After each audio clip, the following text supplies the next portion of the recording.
નગરપાલિકાની બહુમતીની સરકાર છે સત્તામાં, તો પણ આ કોઈ કામ કરતા નથી।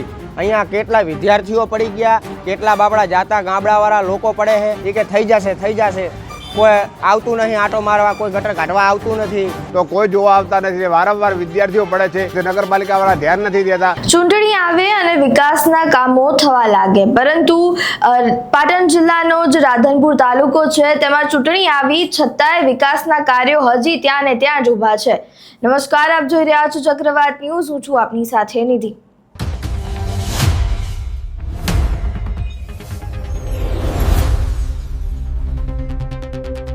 સ્થાનિક સ્વરાજ્યની ચૂંટણી નજીક આવી રહી છે। દરેક પાર્ટીઓ દ્વારા પોતાના જે ઉમેદવારો છે તેની જાહેરાત કરી દેવામાં આવી છે, ઉમેદવાર યાદી બહાર પાડી દેવામાં આવી છે। તે વચ્ચે હવે પાટણ જિલ્લાનો જે રાધનપુર તાલુકો છે ત્યાંથી એક કિસ્સો સામે આવ્યો છે કે જેમાં છેલ્લા 1.5 વર્ષથી જે ત્યાંના રહેવાસીઓ છે તેઓ માંગ કરી રહ્યા છે કે જે ત્યાં ખાડો પડ્યો છે, કચરાનો ઢગલો છે, પછી ગટરની જે વ્યવસ્થા અત્યારે ખોરવાઈ ગઈ છે તેને સરખી કરવા માટે, છતાં પણ હજી સુધી કોઈ પણ સ્થાનિક તંત્ર દ્વારા તે વસ્તુને ધ્યાને લેવામાં નથી આવી અને ક્યાંક ને ક્યાંક જે જનતા છે તે અત્યારે પરેશાન દેખાઈ રહી છે અને રોષ વ્યક્ત કરી રહી છે। તેઓ શું કહી રહ્યા છે તે સાંભળો। મીરા દરવાજાથી પટણી દરવાજાવાળો વિસ્તાર બરાબર, આ લગાતાર 1.5 વર્ષથી આ સમસ્યા છે ખાડાની। પ્રશ્ન અમે લેખિતમાં અને મૌખિતમાં બધે રજૂઆત કરી।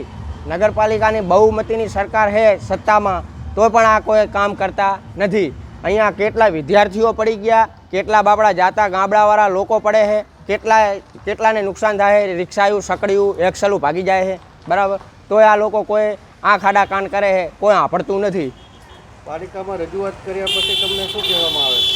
હા, થઈ જશે, લેખિતમાં રજૂઆત કરી, અરજીઓ આપી ખૂબે બરાબર, આગળ વિડીયો આપા, બધું કરવું, એ કે થઈ જશે, કોઈ આવતું નહીં આટો મારવા, કોઈ ગટર કાઢવા આવતું નથી। ગટરે ફૂલ અત્યારે ચેકઅપ પડી છે ચારે બાજુ, એ પાણી ઉભરાઈને રોડ ઉપર આવે છે, પણ કોઈ આવતું નહીં આટો મારવા। આ દુકાનવાળા બધાય ત્રાસી ગયા છે આ સરકારથી। શું માંગ છે વેપારીઓની? વેપારીઓની માંગ છે એક જ કે આ રોડ બને અને રસ્તો બને ને આ ગટરની સાફ સફાઈ થાય, આ ખાડા બુરાય।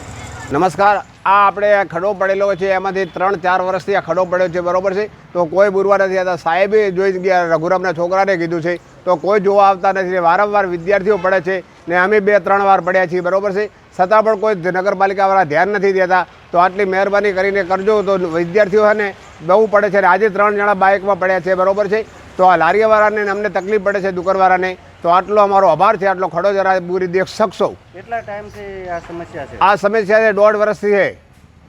રજૂઆત કઈ જગ્યાએ? રજૂઆત અમે 2 વખત 3 વખત કરી હતી, સાહેબ ખુદ જોવા આવ્યા હતા બરોબર છે, કેટલાને બતાવે તો ખાલી 2 ટ્રેક્ટર નાખીને ખડો બુર્યો નહીં, છતાંય એવો ને એવો ખડો પડી ગયો છે। છતાંય અમે એમને હવે 2 વાર 3 વાર અરજી કરી, પણ કોઈ અમારું ધ્યાન દેતા નથી। શું માંગ છે તમારી? હા, અમારે ખડો ગમે તેમ કરીને ખડો બુરાવો, વિદ્યાર્થીઓ પડે છે। આ ચૂંટણી આવે છે ત્યારે નેતાઓ આપણને દેખાય છે, પોતાના મત વિસ્તારમાં પ્રચાર પ્રસાર કરતા દેખાય છે અને ત્યારબાદ તેઓ એવા ગાયબ થઈ જાય છે કે 5 વર્ષ સુધી તેઓ મળતા જ નથી। નગરપાલિકા હોય, મહાનગરપાલિકા હોય કે પછી કોઈ પણ જિલ્લા પંચાયત, તાલુકા પંચાયત હોય, જ્યારે નાગરિક ત્યાં આગળ જાય છે, પોતાના જે જનપ્રતિનિધિ જે પસંદ કર્યો છે તેને જ્યારે મળવા જાય છે, તેની સમસ્યા કહેવા માટે જાય છે, ત્યારે તેઓ પોતાના એસી હોલમાં બેઠેલા હોય છે, પરંતુ જે નાગરિક છે કે જે આમ જનતા છે તેઓ પરસેવે રેબઝેબ થઈને બહાર ઊભી હોય છે, પરંતુ ક્યારે પણ તેમને અંદર મળવા નથી મળતું। એવા ઘણા બધા કિસ્સાઓ આપણે સામે આવ્યા છે અને જે જમીની સ્તરે આપણે જ્યારે ગ્રાઉન્ડ રિયાલિટી જોઈએ ત્યારે ક્યાંક ને ક્યાંક આ વસ્તુ પુરવાર થતી હોય તેવું દેખાઈ આવે છે। હવે જે આ રાધનપુર તાલુકામાં જે ઘટના બની છે, આ જે સ્થાનિકો છે તે પોતાનો જે રોષ વ્યક્ત કરી રહ્યા છે, તેઓ કહી રહ્યા છે કે કચરાના કારણે રોગચાળો ફેલાઈ રહ્યો છે, તેના કારણે તેમના બાળકો બીમાર પડી રહ્યા છે, ખાડાઓના કારણે અકસ્માતો થઈ રહ્યા છે।